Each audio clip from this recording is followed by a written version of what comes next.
Sabah xeyir olsun, dəyərli qrup üzvləri. Necəsiz? Ümid edirəm, yaxşısınız. Uşaqlar, səhər saatlarında Siqnal kanalında paylaşdığımız satış əməliyyatları, alışlar açılmadı. Satışlar demək 4515-dən açıldı və 4507-lərə qədər endi. Yəni qısa bir məsafəni qət etdi. Hal-hazırda biz alış əməliyyatları üçün 4530 5-i gözləyirik. Yəni, baxaq, demək, qızılda 4535-də alış əməliyyatları idi və deyək ki, qiymət həmin nöqtəyə çatmadı. Təbii ki, indi formalaşsa, alış əməliyyatları açılacaq. Satışlar yenidən hansı nöqtədən gələcək uşaqlar? Bu dəfə satışlar 4517-lərdən gələcək. Gümüşə gəldidə isə səhər saatlarında satış əməliyyatları, alış əməliyyatları işə düşdü və mükəmməl qalxış nümayiş etdi. Haradasa 150-200 pips yuxarı qalxdı.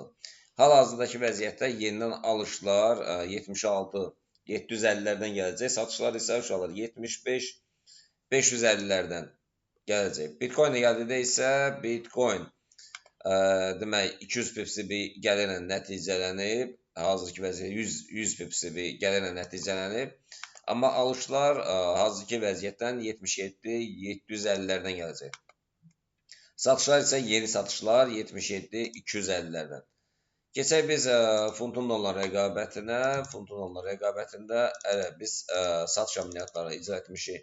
Satış əməliyyatları açılmayıb. 1.34 yüzlərdən açılacaq.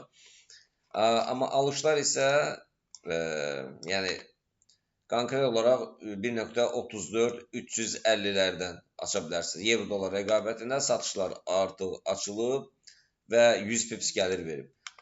Yeni satışlar 1.15 950-lərdən gələcək. Alışlar isə günün ikinci yarısından sonra, əgər buradan formalaşsa 1.16 200-lərdən gələcək.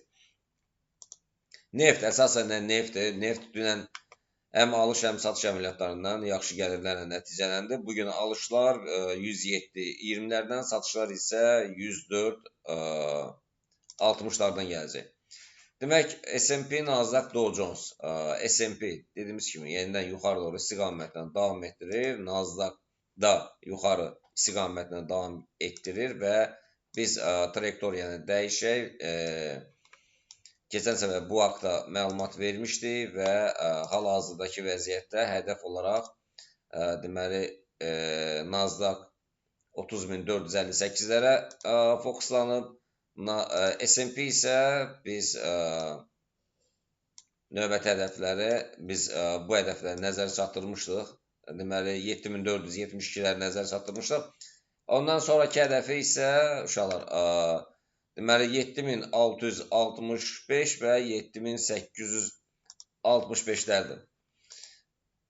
Deməli biz Nasdaq haqqında danışdıq. DAX-a gəldikdə isə DAX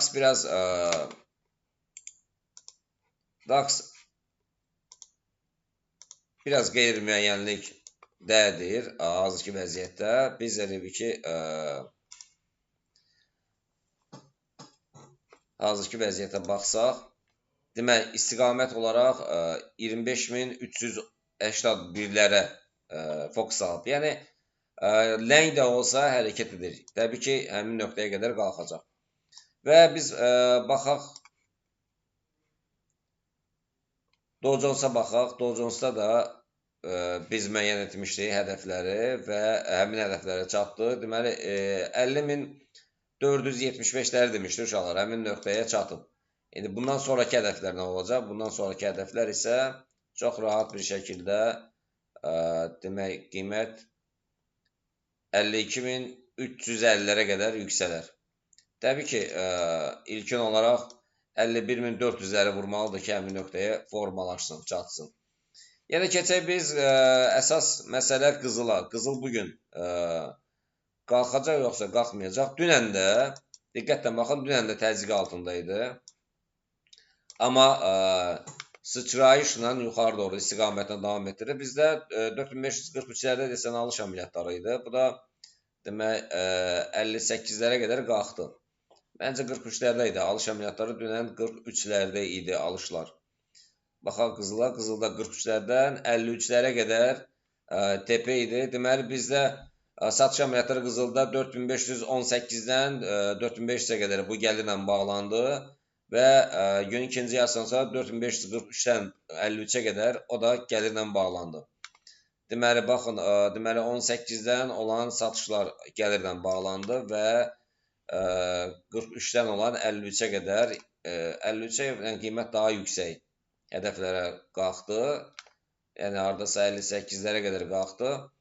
Bugün yenidən biz gözləyirik ki, görək, yəni hansı istiqamətdə hərəkət edər və biz əməliyyatları icra edək. Eyni zamanda ən çox gəlirli olan gümüşdür. Gümüşdə də baxaq görək qiymət bu nöqtəni qırarsa yenidən satış əməliyyatlarına yol açacaq. Alışlar isə dediyimiz kimi 76, bu dəfə 750-lərdən gələcək. Belə əzərim, uğurlar sizə, inşallah görüşmək ümidi ilə.